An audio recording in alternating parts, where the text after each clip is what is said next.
اپنی بیٹیوں کو شادی سے پہلے طہارت کے مسائل سکھا کر رخصت کرے۔ تمام بہنیں، مائیں، والدین یہ ویڈیو آخر تک لازمی دیکھیں۔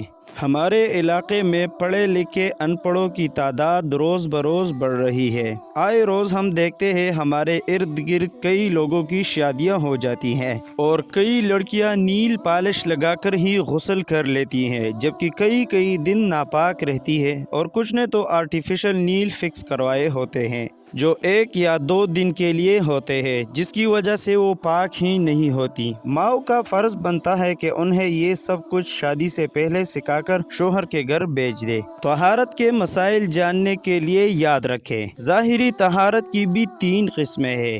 ایک نجاست سے طہارت، دوسرا جنابت سے، تیسرا ان چیزوں سے جو بدن میں بڑھ جاتی ہیں جیسے ناخن اور ناپسندیدہ بال وغیرہ۔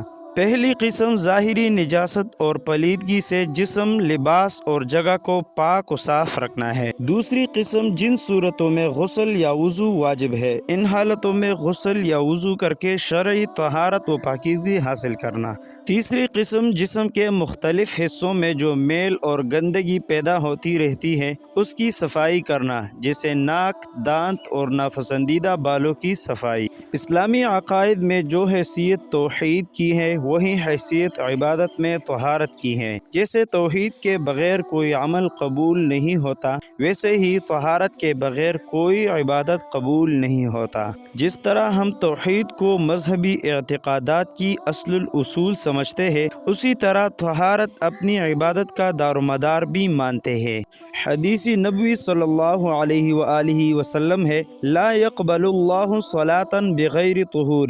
ترجمہ: اللہ تعالیٰ طہارت کے بغیر نماز قبول نہیں کرتا۔ یہی وجہ ہے کہ اسلامی فقہ میں سب سے پہلے طہارت کا باب پڑھایا جاتا ہے، کیونکہ طہارت نماز کی کنجی ہے اور نماز جنت کی کنجی ہے۔ اللہ تعالیٰ نے ان لوگوں کی متعدد مقامات پر تعریف کی ہے جو طہارت کو پسند کرتے ہیں۔ اسی طہارت کی وجہ سے اللہ تعالیٰ ان سے محبت کرتا ہے۔ اللہ جل جلالہ قرآن مجید میں فرماتے ہیں، ان اللہ یحب التوابین ویحب المتطہرین۔ سورۃ البقرہ آیت نمبر 222۔ ترجمہ: بلا شبہ اللہ تعالیٰ توبہ کرنے والوں اور طہارت اختیار کرنے والوں کو پسند کرتے ہیں۔ نبی کریم خاتم النبیین صلی اللہ علیہ وآلہ وسلم نے ارشاد فرمایا، اے انس، پوری طہارت کرو تاکہ تمہاری عمر دراز ہو۔